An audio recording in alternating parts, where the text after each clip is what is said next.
Hi guys, my name is Oscypocy and welcome to my 14 top tips in 4 minutes for Fall Guys. Now, if you've ever played Fall Guys, you know that slime climb is one of the hardest levels there is. So luckily, I've got a few tips that will help you get ahead of the game. My first tip actually revolves around just staying away from people, but that's not an official one. What you want to do at this beginning section is to make sure that you're not taking any risks by going around the corner. Just take a nice easy jump up here and you'll be able to just go past this with not too many other people taking this route too, which gets you to this point in which you can take a little another jump here, which cuts another corner. You may have to do a jump dive like I did myself, but that will only help you boost up a little bit further. The next section, you can also cut this corner by doing another jump dive. All you have to do then is make sure you're balancing across the beams, which is also the hardest part.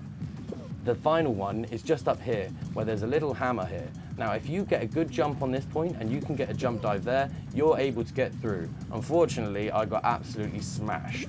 So, moving on to our door dash. Now, I've only got one tip that you can have for door dash because it's actually quite a random level. But if you see one of the doors that are open on the other side, try your luck at one of the others. You know that there's always going to be another door that can open and that can get you away from all the rest of the pack, which will hopefully get you qualified and through to the next round. The next level I'm going to talk to you about is Jump Club. With Jump Club, it's actually 2 tips that I can give you. The first one revolves around actually the beginning of the game, where most people just seem to chase the green bar around. Now, this is good for early stages, but some people tend to grab you and this can also throw you off guard. So the second thing you can do is watch where the green bar meets the pink bar. If you watch this and jump at that stage, it won't meet it at the next time. I've done this a few times and it seems to have worked, but I haven't played Jump Club enough to know if there are some elite players, if this will work going forward.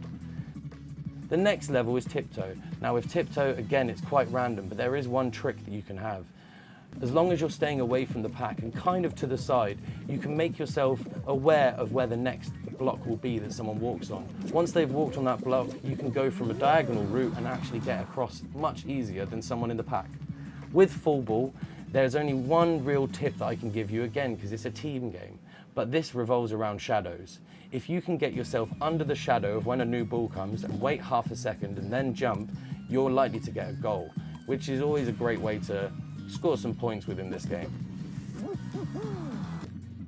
The next level I can talk to you about is the Whirly Gig. I've got a couple of tips which may help you get just that little bit further than your friends or any of those opponents you may come across. After you've reached the jump beams and you get to the travelator, go straight up and do a jump dive. This should get you over no problems and ahead of all those other losers behind you. Then finally, when you get to this ending part, if you go to this little circle here and treat it like a clock, go to about 10 o'clock and it should smash you straight through. Providing that you're looking for the fan blades and you're making sure that you're not going to get hit by any of those, you should get a qualification easy peasies. My final tip is around Full Mountain, and as we all know, it's one of the hardest games, but it should be because it's the final. Now, as you start the level, you want to try and hold yourself to the right-hand side. The balls will go in a way that tends to help the paddles go towards your direction and can even help you up a little bit. Secondly, you want to make sure you're sticking right to that right-hand side wall, because this hammer can also help you push up. And also, this hammer here is closest on the way, so that will also give you a bit of a boost. Finally, have patience. Wait, you're the first one, and wait until the crown is coming down before you jump. And that should lead you to be a winner. A winner every time, just like the shadow corn. Thank you so much for joining me for my how-to video. Please like and subscribe and share with your friends.